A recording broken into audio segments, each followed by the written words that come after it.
I'm still trying to get Avery. Can I just throw it? Yeah. She has one. So Yeah, I'll take it.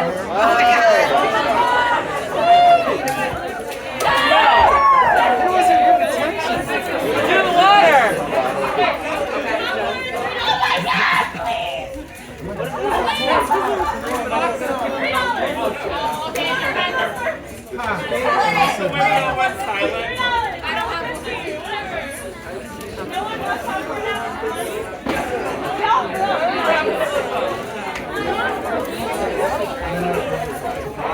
Oh, it's cool.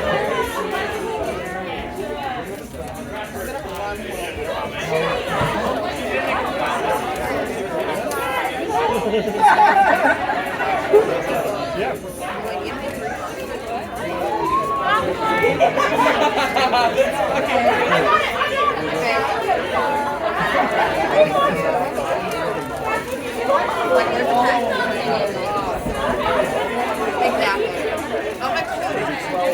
Yeah, Brandon, where's the tap?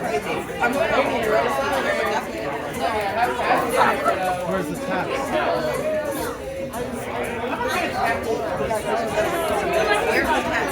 Give you the popcorn. Give you.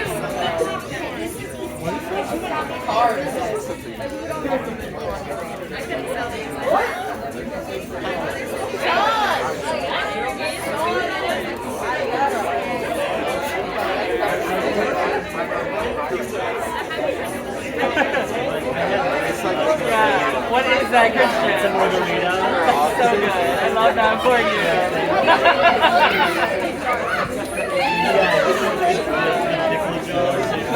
Hey.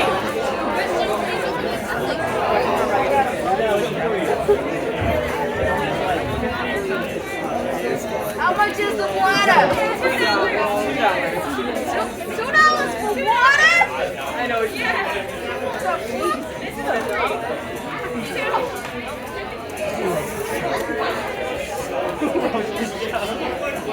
Dude, I literally Darn.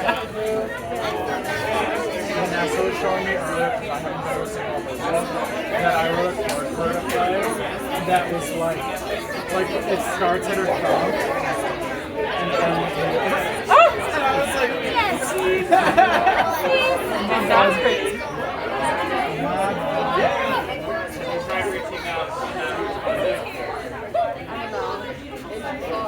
Oh, I should have said that. Okay.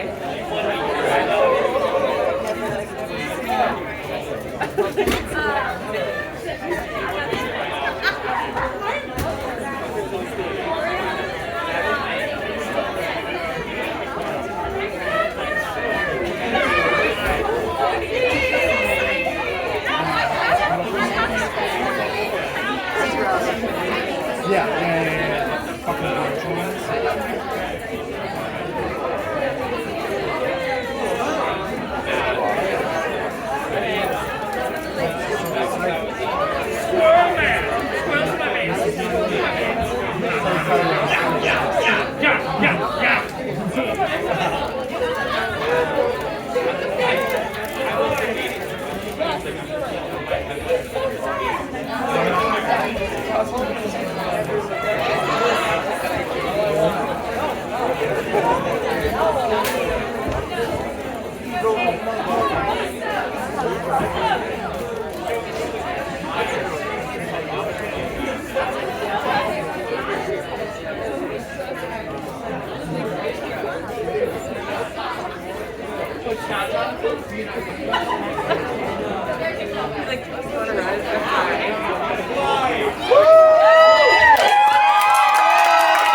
I'm so sweaty.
Once upon a time, this strange thing happened. There fell from above a very bright and beautiful star. It slipped down the side of the sky. Passing by the other stars in its course. And it sunk behind a clump of willow trees. It was winter and a night of bitter cold. The snow lay thick upon the ground and upon the branches of the trees. Two poor woodcutters were making their way home through the great pine forest. They thought they had lost their way, and a great terror seized on them. For they knew that the snow is cruel to those who sleep in her arms.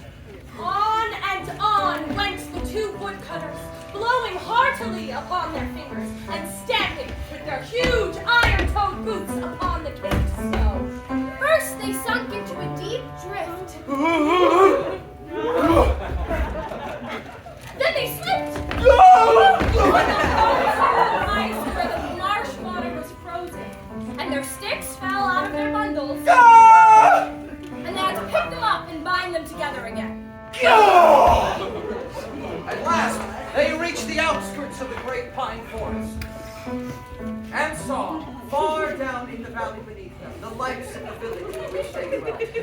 So overjoyed were they at their arrival that they laughed aloud. And the earth seemed to them Like a flower of silver. And the moon, like a flower of gold. Yet after they laughed, they became sad, for they remembered that I forgot I was born. Why did we make merry, seeing that life is for the rich and not for those like us? Better that we had died of cold in the great pine forest, or that some wild beast had fallen upon us and slain us! Truly, much is given to some and little is given to others. Injustice has cut up the world, and there is no equal split of any of it, except sorrow. But as they were expressing their misery to each other, the strange thing happened no more than a stone's throw away. Why? There's a pot of gold, whoever finds it! They set to and ran, so eager were they for the gold. And one of them ran faster than his companion, and forced his way through the willows, and came out on the other side. And look, there is indeed a thing of gold lying on the white snow. And so he hurried toward it, and stooping down, placed his hands upon it. And it was a cloth of golden tissue, curiously stitched with stars and wrapped in many folds. Come look, I have found the treasure that has fallen from the sky. And when his companion came up, they sat themselves down in the snow and loosened the folds of the cloak so that they could divide the pieces of gold.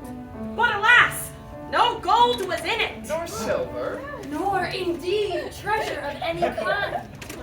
Only a little child. Asleep. This is a bitter ending to our hope! What profit is a child to a man? But let us leave it here and go on our way, seeing that we are poor men and have children of our own whose bread we should not give to another. No, but it would be an evil thing to leave a child to freeze here in the snow. And though I am as poor as you are, and have many of my own mouths to feed, and very little in the pot, I'll still bring him home with me. So very tenderly he took up the child and wrapped the cloak around him to shield him from the harsh cold, and made his way down the hill to the village, his companion marveling much at his foolishness and softness of heart. The woodcutter bid him goodbye and went to his own house and knocked. And when his wife opened up the door and saw that her husband had returned safe to her, she put her arms around his neck and kissed him. Found something in the great pine forest. What is it? Show it to me. The house is bare and we need many things. And he drew the cloak back and showed her the sleeping child. Have we not enough children of our own? And what if he brings us bad fortune? How will we care for him? No, but he's a star child, And the star child had a star heart, a guiding light towards goodness and kindness, crafted from the sun's molten core and sprinkled with the moon's dust. Our children lack bread, and we're to be the child of another. Who is there to care for us? Who gives us food? And a bitter wind from the great pine forest came in through the open door and made her tremble. Will you close the door? A bitter wind has come into the house, and I am cold. Does there not always blow a bitter wind into a house where a heart is hard?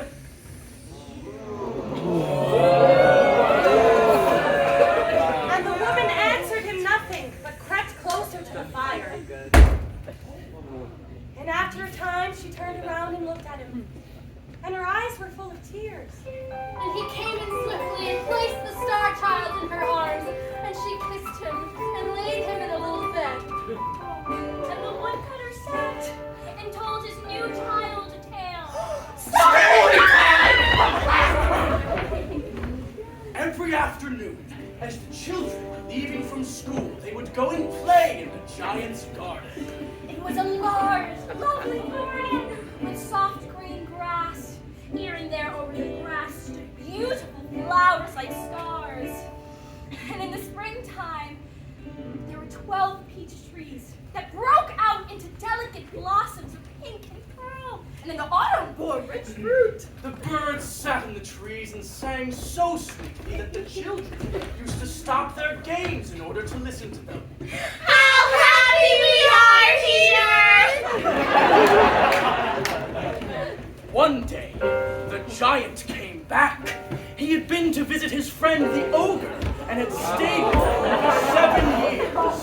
After the 7 years were over, he had said all that he had to say. His conversation was limited, and he decided to return to his own castle. And when he arrived, he saw the children playing in the garden.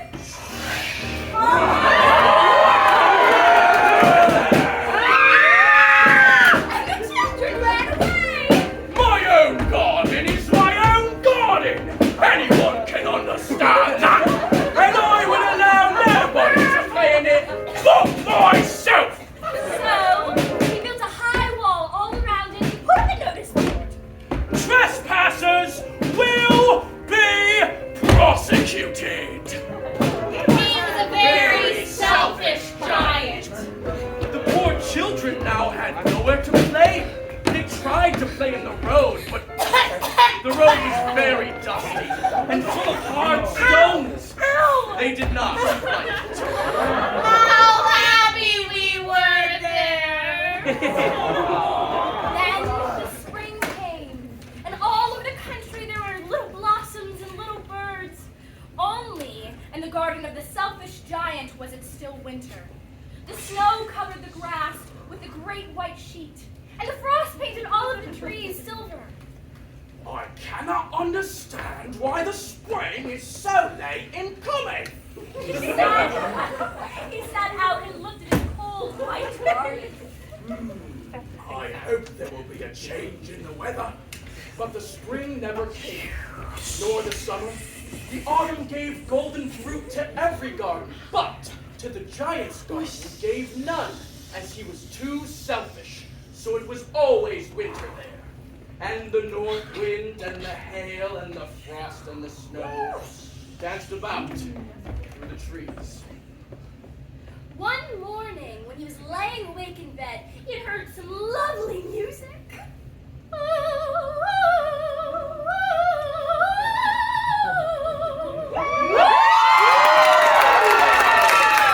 It sounded so sweet to his ears, and he thought, It must be the king's musicians passing by. It was really only a little linnet singing outside his window. But it had been so long since he had heard a bird sing in his garden that it seemed to him to be the most beautiful music in the world. Then the north wind ceased roaring, and a delicious scent came to him through the open window. I believe the spring has come at last. what did he see? He saw a most wonderful sight. through a little hole in the wall, the children had crept in, and they were sitting on the branches of the trees. In every tree that he could see, there was a little child.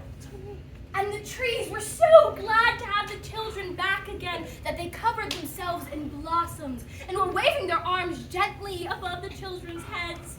The birds were flying about and twittering with delight, and the flowers were looking up through the green grass and laughing. It was a lovely scene. The giant's heart melted as he looked out. How selfish I have been! Now I know why the spring would not come here. I will knock down the wall, and my garden shall be the children's playground forever and ever. He was really very sorry for all that he had done. So, he crept downstairs, opened the front door quite softly, and went out into his garden. It is your garden now, little children. And he took a great axe and knocked down the wall.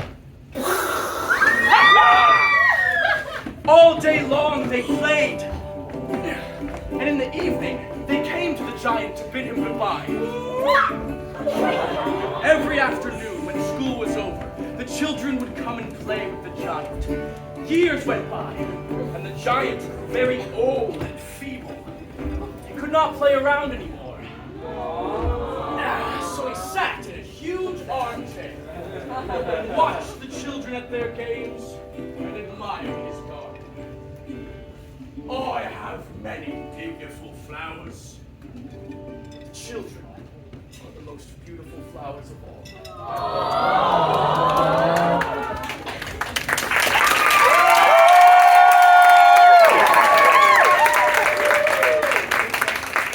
The woodcutter shared this story once a year with the Star Child, hoping he would grow to be kind and with a sharing heart. The Star Child was brought up with the children of the woodcutter and was their playmate. Ha! Ha! And every year he became more beautiful to look at. So that all filled with wonder. His rings were like the curls of a daffodil. His lips also were like the petals of a red flower. These were like violets by a river of pure water.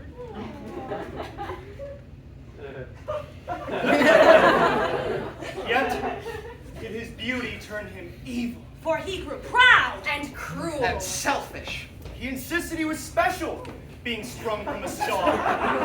No pity had he, but would cast stones at them and bid them beg their bread elsewhere. Frosted tips? No. Can we just talk about this guy's sweater? Hey! We did not deal with you as you deal with those who are left with nothing and have no one to help them. Why are you so cruel to those who need pity? The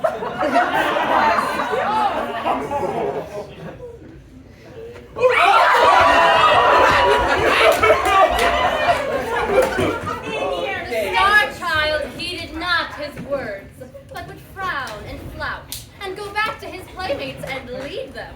And his playmates followed him. For he was fair. And fleet of foot. And could dance. And pipe. And make music. Don't go without me. Don't go without me. Don't go without me. And whatever the Star Child really did, that they did. And wherever the Star Child led them, they went.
The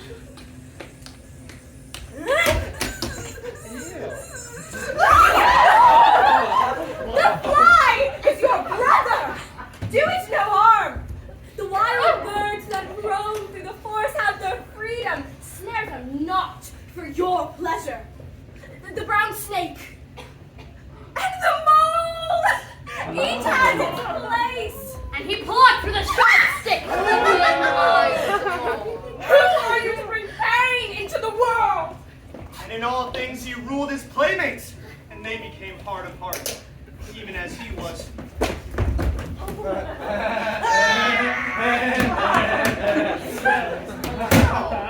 Now, there passed one day through the village a poor beggar. Her garments were torn and ragged from the rough road on which she had traveled, and being weary, she sat under a chestnut tree to rest. And when the star child saw her, he set out to impress his playmates.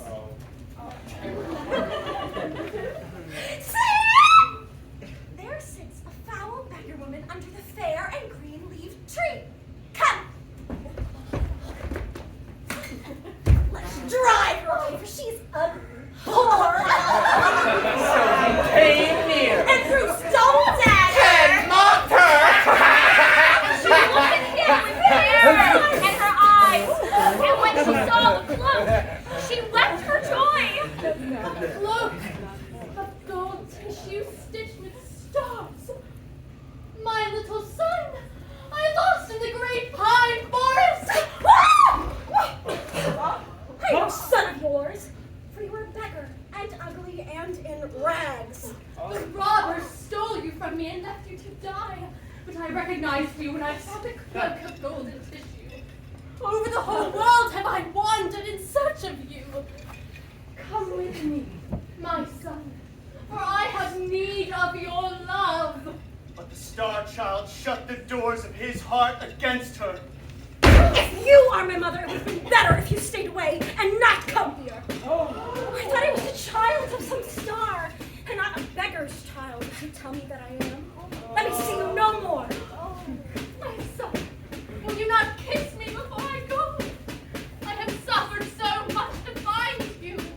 You are too foul to look at, and I would rather know the snake or the toad than you.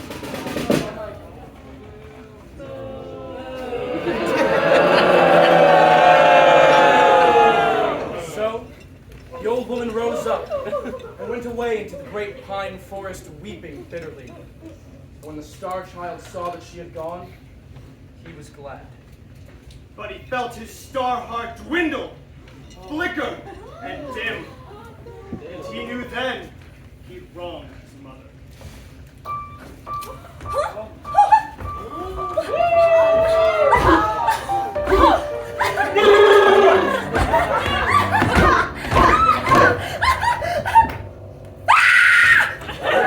And when his playmates saw him, Draped suddenly in rags. charm all gone. They left him swiftly.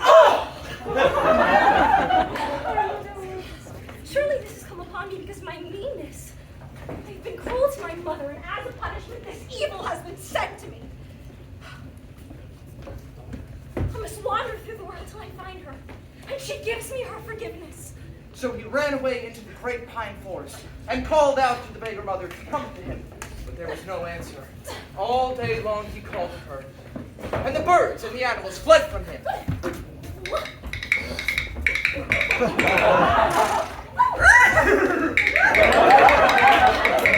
They remembered his cruelty.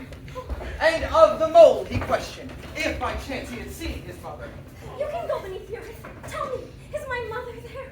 You blinded my eyes. How should I know? The star child wept and bowed his head and went on through the great pine forest seeking for the beggar woman. And as he went through the villages, the children mocked him. And threw stones at him. How foul he was to look at. And men drove him away, And there was no one who had pity on him. He wandered over the world and often seemed to see her on the road in front of him.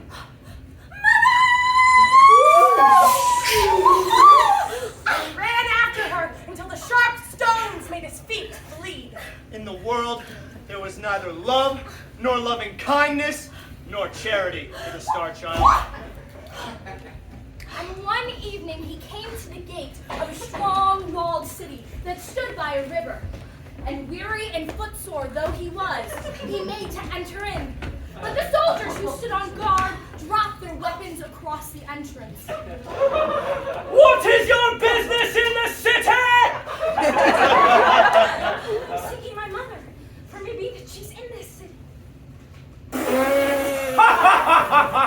Your mother will not be happy when she sees me. For you are more ugly than a toad in a ball. Oh, a snake that swims in a swamp. Get you gone, get you gone. Your mother dwells not in this city. Who is your mother? My mother is a beggar like I am, and I have treated her evilly. And I beg you to let me pass so that she may give me her forgiveness. But they would not, and pricked him with their spears. And as he turned away, the head soldier came up. Oh, sakes, Andred. He's a beggar and the child of the beggar. We have turned them away. No! Sell the foul thing. His price shall be the price of a glass of sweet wine. An old and evil-faced magician who was passing by called out. I will buy him for that price. So he paid the price and took the Star Child by the hand and led him into the city.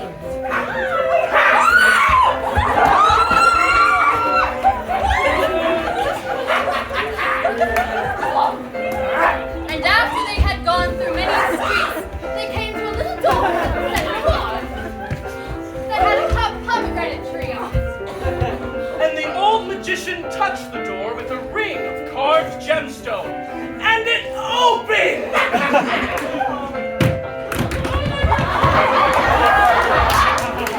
Come on.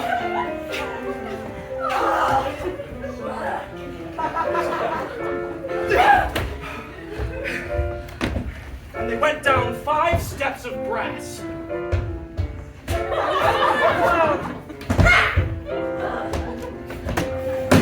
Into a garden filled with black poppies and green jars of burnt clay. The old magician took then a scarf of fancy silk and bound the eyes of the Star Child.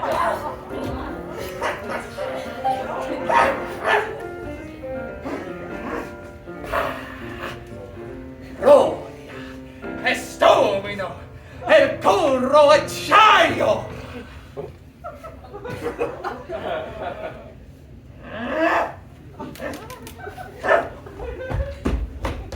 Spriggity sprungy, this spot's now a dungeon. And when he took the scarf off of his eyes, the Star Child found himself in a dungeon that was lit by a dim lantern. And the old magician set before him some moldy bread on a platter. Oh.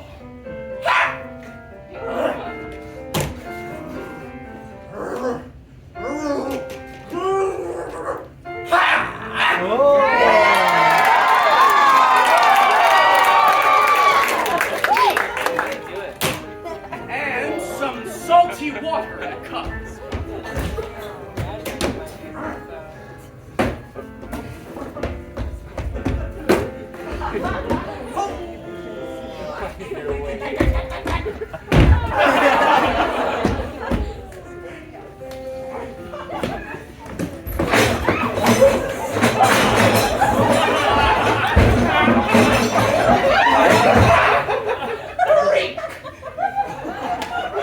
The old man was indeed the subtlest of magicians.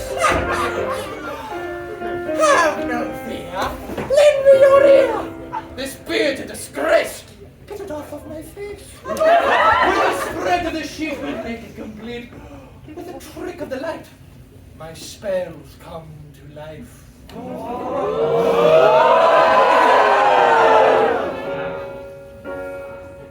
our wood that is near to the gate of the city, there is a piece of white gold.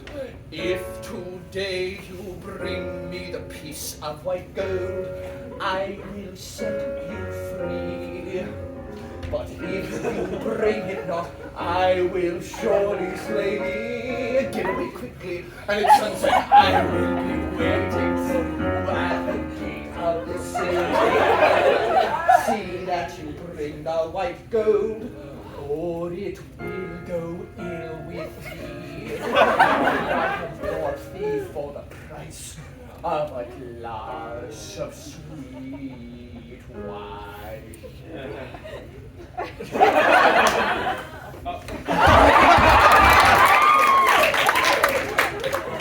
the star child went out of the gate of the city and came to the great pine forest once again. Now these woods were very fair to look at from the outside and seemed full of singing birds and sweet scented flowers. And the star child entered it gladly.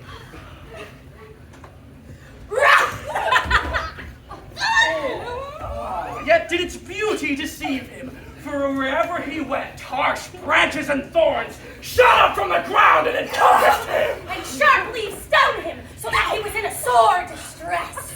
Nor anywhere could he find the piece of white gold. Though he searched for it from morning to noon. From noon to sunset. At sunset, he set his face toward home, weeping bitterly. What fate was in store for him? But when he reached the outskirts of the wood, he heard from the bushes a cry of someone in pain. And forgetting his own sorrow, he ran to the place and saw there a little hare caught in a trap that some hunter had set. Oh, no.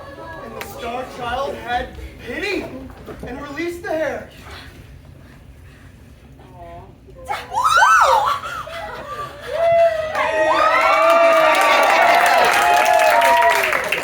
cannot free myself, but I can give you your freedom. You have given me freedom! What should I give to you in return? I am seeking a piece of white gold, and if I don't find it, I can't bring it anywhere, and if I don't bring it to the old magician, he will destroy me. Come with me! I'll lead you to it! I know where it's hidden! The star child went with the hare, and look! In the forest of a great oak tree, he saw the piece of white gold he was seeking.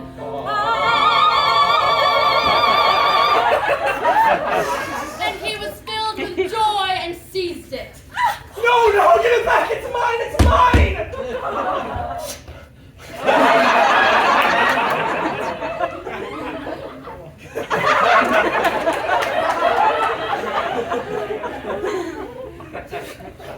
The service that I did for you, you have gifted back again many times over. And the kindness that I showed you, you have repaid 100 times more. Now, as you dealt with me, I dealt with you.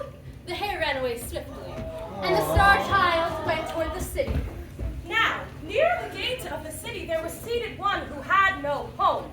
Over his face hung a cloth of gray linen, and through the tiny holes his eyes gleamed like red coals. When he saw the star child coming, he struck upon a wooden bowl and clattered his bell. Give me a piece of money, or I will die of hunger. They have thrust me out of the city, and there is no one who has pity on me. I have only one piece of white gold, and if I don't bring it to the old magician, he will put an end to me. But the star child felt his star heart start to warm, and its heat compelled him to sacrifice.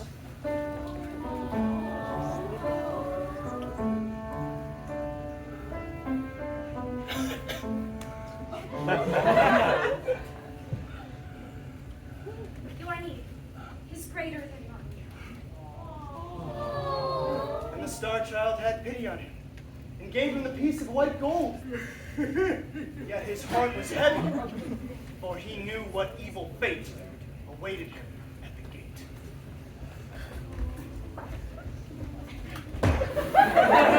Piece of white gold. I have it not. The magician seized upon the star child. But suddenly, in a burst, he regained his former glimmer and charm.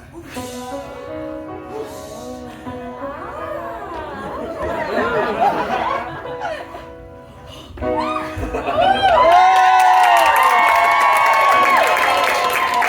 magician was terrified, as this magic was greater than his own. So the magician dropped him and promptly ran away.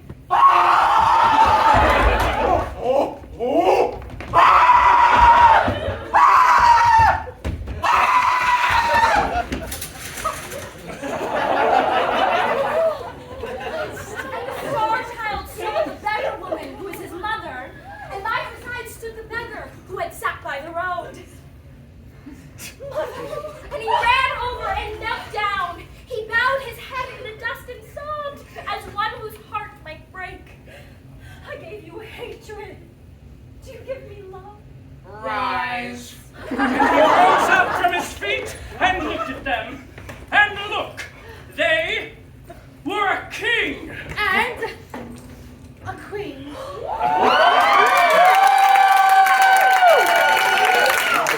And they fell on his neck and they kissed him. And they brought him into the palace and they clothed him in fair garments. And the evil magician he banished! And to the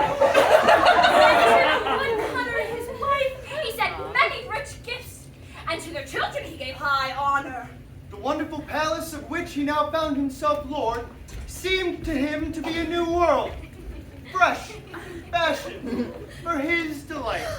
Ahem. I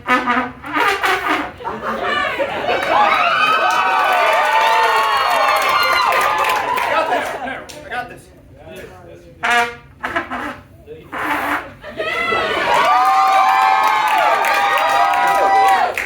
One more.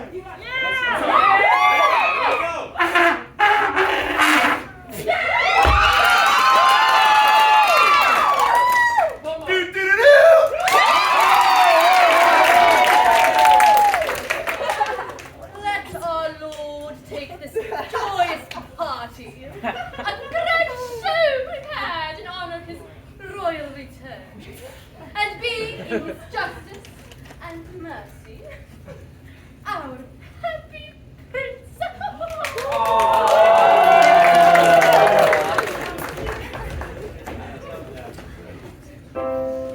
A troop of handsome fellows advanced into the arena.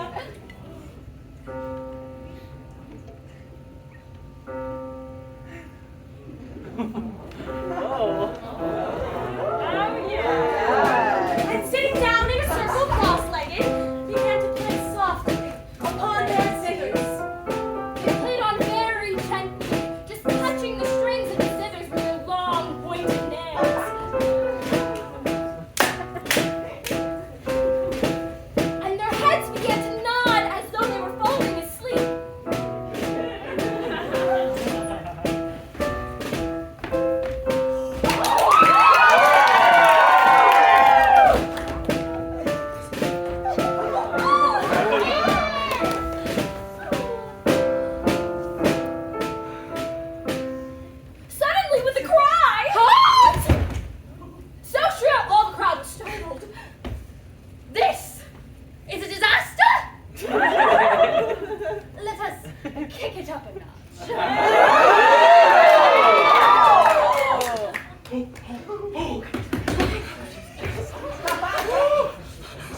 destined to have so great an influence over his life. Those who accompanied the happy prince often spoke of the pride pleasure that broke from his lips whenever he saw delicate garments and rich jewels. All rare and costly materials, and certainly a great fascination for the happy prince. The night before the day fixed for his crowning, the happy prince was sitting alone in his beautiful chamber. What occupies me most is the robe I'm to wear at my crowning. The robe of tissued gold, and the ruby-studded crown, and the scepter with its rows of rings and pearls. Oh, come. Give up, you pull her down. To the left! I got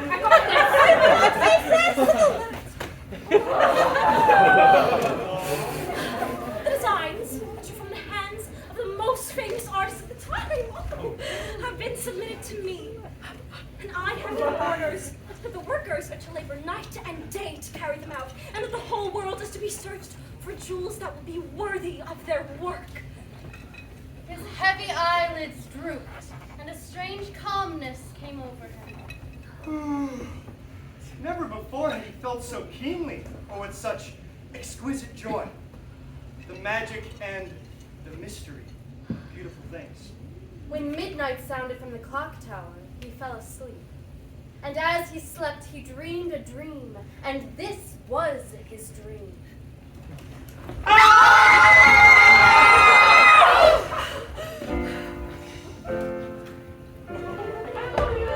The happy prince found himself in a long and low attic, with weavers bending over their fabric. Their faces were pinched with hunger. And their thin hands shook and trembled. A horrible odor filled the place, The air was foul and heavy. and the walls dripped and streamed with dew. The happy prince went over to one of the weavers and stood by him and watched him, and the weaver looked at him angrily. Why are you watching me? Are you a spy set on us by our boss? Who is your boss? Our boss. He is a man like myself. Indeed, there is but this difference between us. And while he goes in fine clothes, I go in rags. And that while I am weak from hunger, he suffers not a little with frequent fever. The land is free, and you are no man's puppet. In war, the strong control the weak. And in peace, the rich control the poor. We must work to live, and they pay us such low wages that we die. We labor for them all day long. Gold in their pockets, and our children fade away before their time. And the faces of the ones we love grow hard and evil. We stomp on the grapes, and another drinks the wine. We grow the corn, and yet our own plates are empty. We are trapped, though some call us free.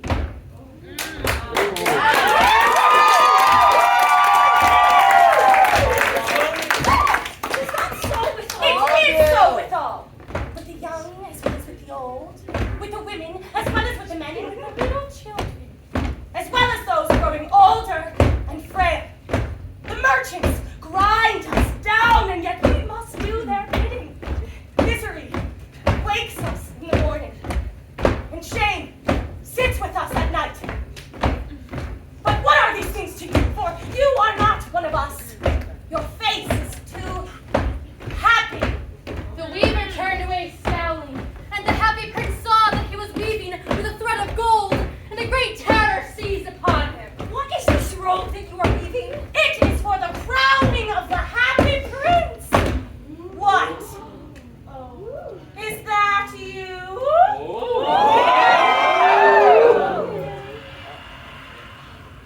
The happy prince gave out a loud cry. And look! He was in his own chamber, and his page brought him the robe of tissued gold, and set before him the crown and the scepter. And the happy prince looked at them, and they were beautiful. More beautiful were they than any he had ever seen. But he remembered his dream. Take these things away and hide them from me. will not wear them. For with the thread of sorrow has my robe been woven. And he told the page his dream.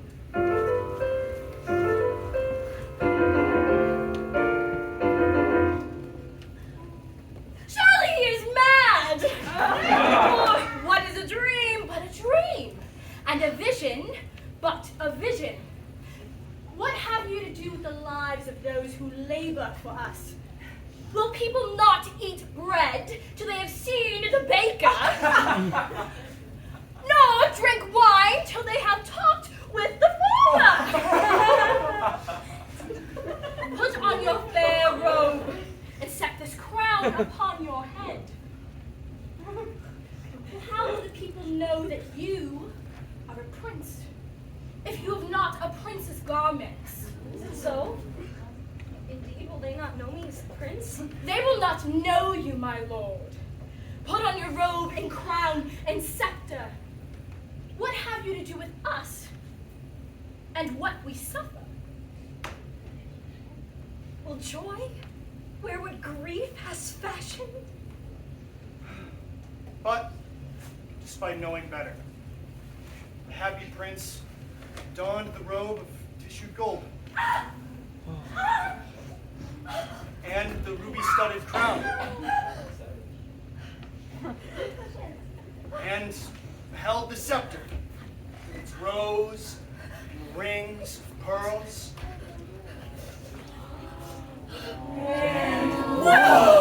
Through the painted window came the sunlight streaming upon him, and the sunbeams wove round him a robe fairer than the one that had been fashioned for his pleasure. And the staff blossomed a red ruby. His eyes became two blue sapphires. His skin bright silver, draped in leaves of beaten gold.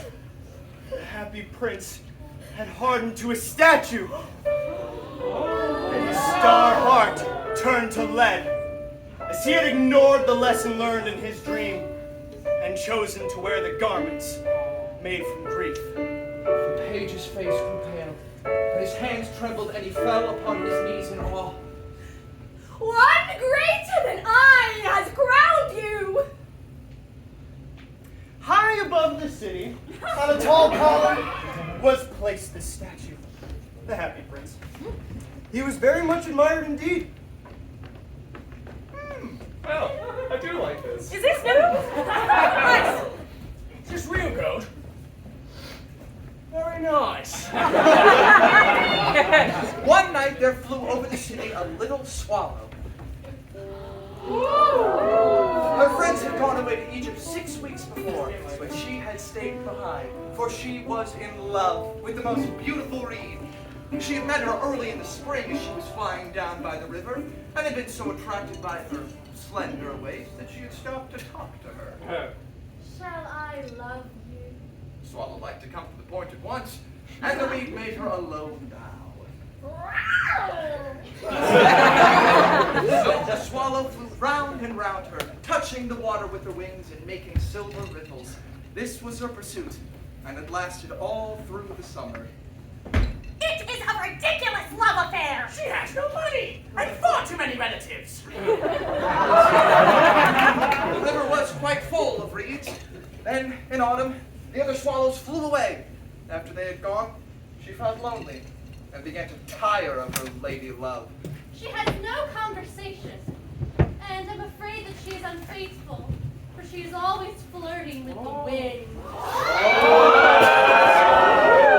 And certainly, whenever the wind blew, the reed made the most graceful curtsies.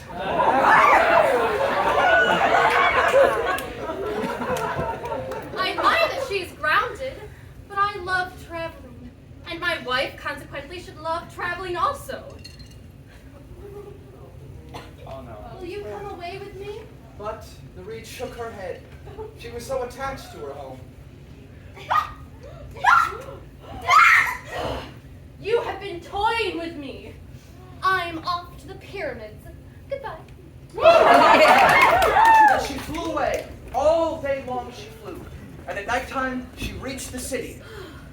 Where should I put up? I hope the town has made preparations. Then she saw the statue on the tall column. Oh, I will sleep up there. It is in a fine position with plenty of fresh air. So she landed just between the feet of the happy prince. I have a golden bedroom. And she prepared to go to sleep. But just as she was putting her head under her wing, a large drop of water fell on her. What a curious thing. There's not a single cloud in the sky. The stars are quite clear and bright. And yet it is raining? The climate here is really dreadful. The reed always liked the rain. But that was merely her selfishness. And then another drop fell. What is the use of a statue if it cannot keep the rain off? I must look for a good chimney. So she decided to fly away. But before she opened her wings, a third drop fell. And she looked up and saw... What did she see? The eyes of the happy prince were filled with tears. And tears were running down his golden cheeks. His face was so beautiful in the moonlight that the little swallow was filled with pity. Who are you? I am the happy prince. Why are you weeping, then? You quite drenched me. When I was a child, I had a star heart as I had fallen from the sky. Beautiful and cruel, I rejected my beggar mother and lost my giver and child. I traveled the world in search of her and learned her kindness. I then became a prince, more concerned with things of beauty than those who suffered.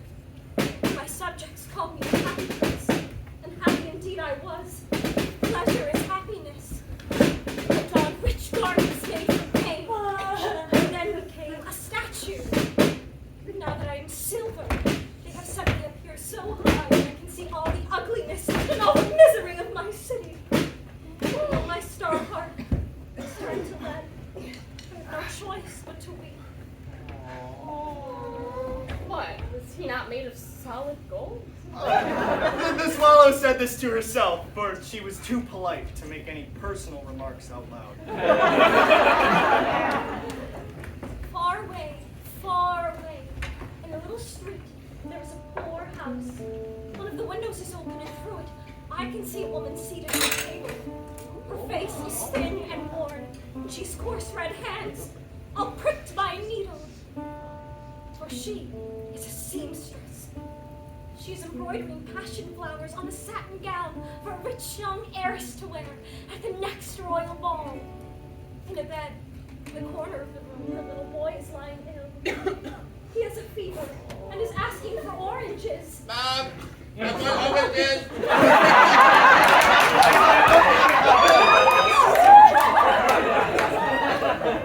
His mother has nothing to give him but river water. No, no, no, no, no, no! So he's crying.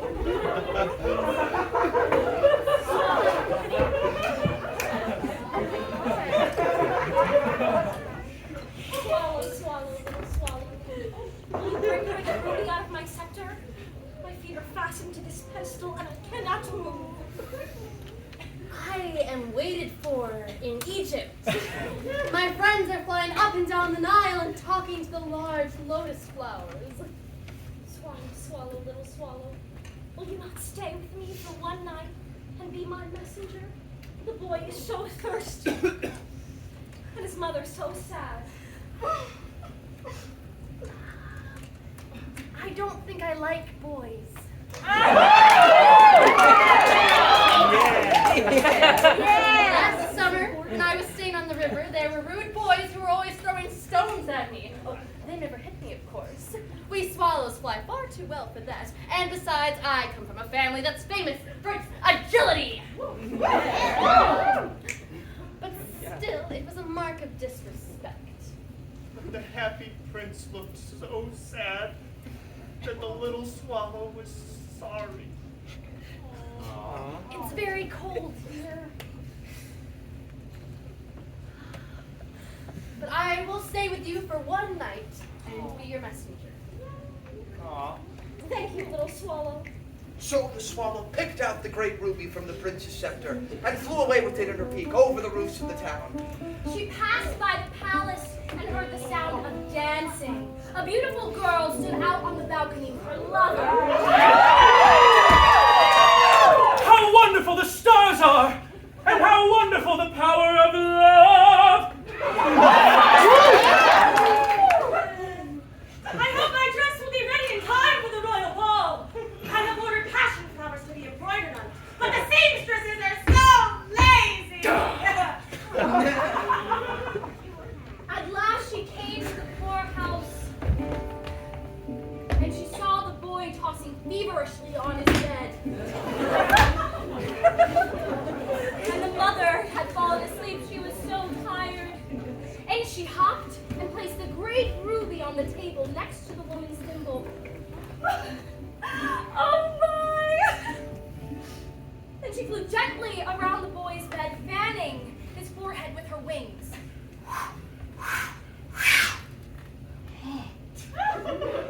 How cool I feel!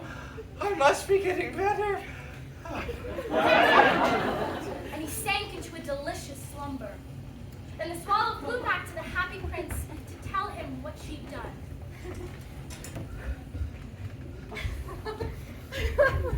Oh, it's strange. I feel quite warm now, although it is so cold. That is because you have done a good action. The little swallow began to think, and then she fell asleep. Thinking always made her sleepy. When the day broke, she flew down to the river and had a bath.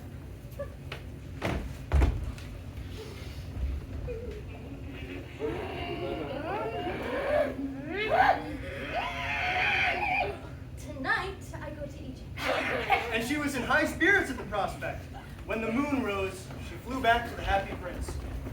Have you any advice for Egypt? I am just leaving. Swallow, swallow, little swallow. Will you not stay with me one night longer? I am waited for in Egypt.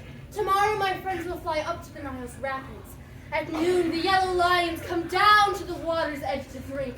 They have eyes like green emeralds, and their roar is louder than the roar of the rushing river. Swallow, swallow, little swallow. Far away across the city, I see a young man in an attic. He's leaning over a desk covered with papers, and in a bottle by his side there's a bunch of withered violets.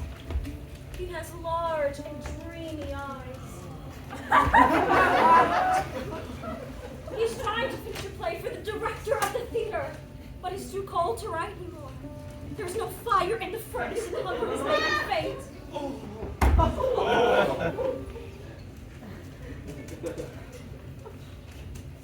I will wait with you for one night longer. Should I take him another ruby? No, I have no ruby now. My eyes are all that I have left. They are made of rare sapphires. Pluck out one of them and take it to him. And he will sell it to the jeweler and buy food and firewood and finish his play. Dear prince, I cannot do that. Swallow, swallow, little swallow, do as I direct you. So, the swallow plucked out one of the prince's eyes and flew away to the student's attic. It was easy enough to get in, as there was a hole in the roof. Through this she darted and came into the room. The young man had his head buried in his hands, so he could not hear the flutter of the bird's wings. When he looked up, he found the beautiful sapphire lying on the withered violets. I am beginning to be appreciated. And some great admirer. Now I can finish my play! And he was quite happy. The next day, the swallow flew down to the harbor. She sat on the mast of a large sailboat and watched sailors hold big chests on the ship's ropes.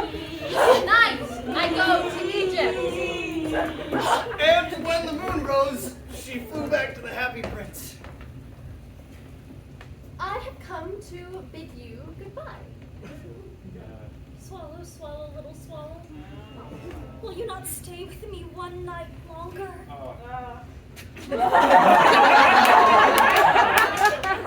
It is winter, and the chill snow will soon be here. In Egypt, the sun is warm on the green palm trees, and the crocodiles lie in the mud and look lazily around them. My companions are building a nest, and the pink and white doves are watching them and cooing to each other. Dear Prince, I must leave you, but I'll never forget you. And next spring I will bring you back 2 beautiful jewels in place of the ones that you have given away. And the ruby will be redder than a red rose, and the sapphire will be as blue as the great sea. In the square below there stands a little match girl. She's let her matches fall in the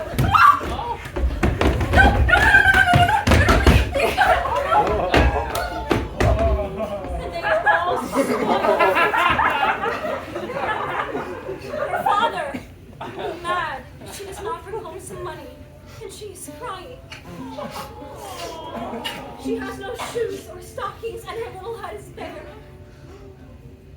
Pluck out my other eye and give it to her, and her father will not punish her. I will stay with you for one night longer, but I cannot pluck out your eye. You would be quite blind then. Swallow, swallow, little swallow, do as I direct you. So the swallow plucked out the prince's other eye and darted away with it.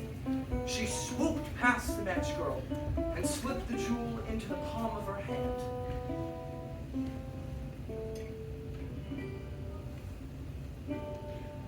What a lovely bit of glass!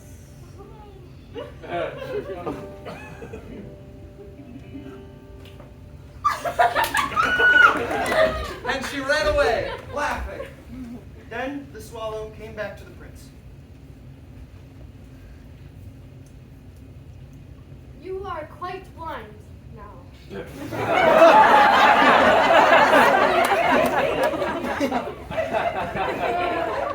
I will stay with you.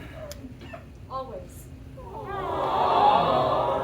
No, little swallow, you must go away to Egypt. I will stay with you always. So she slept at the prince's feet.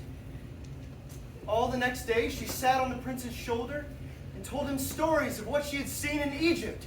She told him of The red ibises who stand in long rows on the banks of the Nile and catch goldfish in their beaks, and the great green snake that sleeps in a palm Dear little tree. swallow, you tell me of marvelous things, but more marvelous than anything is the suffering of men and women.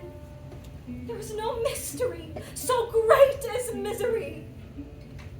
Fly over my city, little swallow, and tell me what you see there. So the swallow flew over the great city. And saw the rich making merry in their beautiful houses. Ha ha! While the beggars were sitting at the gates. She flew into dark streets. And saw the faces of starving children. Under the archway of a bridge, 2 little boys were lying in one another's arms to try and keep themselves warm. How hungry we are!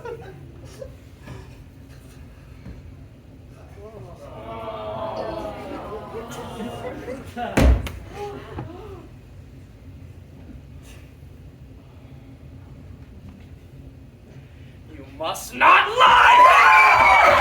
The watchman shouted and they wandered out into the rain.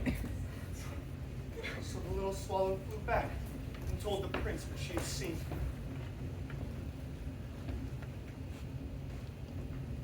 I'm covered with fine gold. You must take it off, leaf by leaf, and give it to the poor. The working always think that gold can make them happy.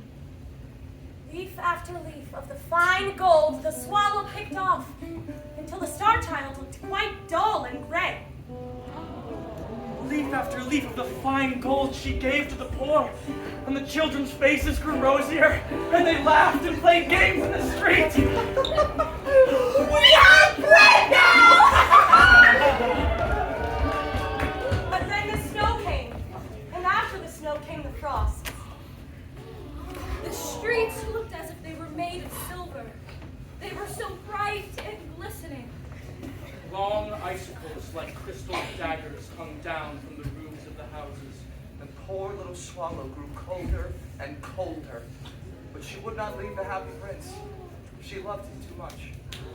She picked up crumbs outside the baker's door when the baker wasn't looking. And to try and keep herself warm, she flapped her wings. At last she knew she was going to freeze. She had just enough strength to fly to the prince's shoulders once more. Goodbye, dear prince. Will you let me kiss your hand?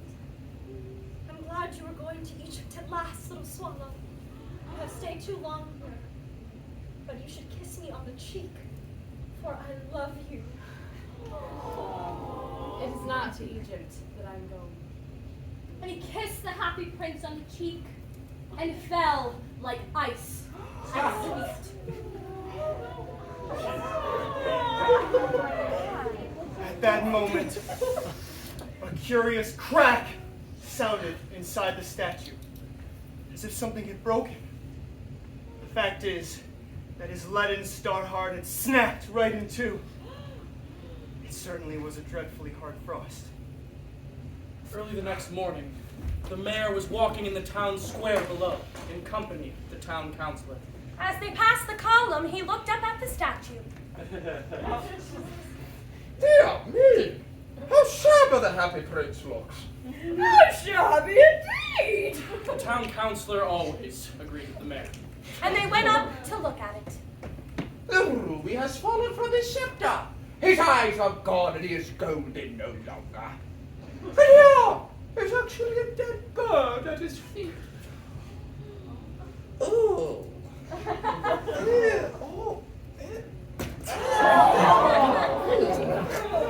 We must really issue a proclamation that birds are not to be allowed to die here. And the town councilor made note of the suggestion.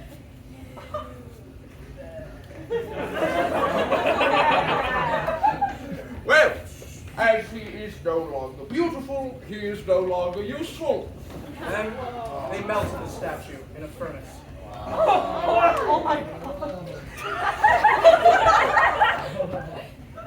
Oh, what a strange thing. This broken lit heart would not melt in the furnace.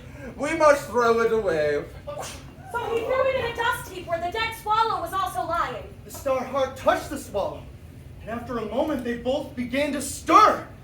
And the two most precious things in all the city rose as bright as a bursting star. And they danced in the air and merged into one.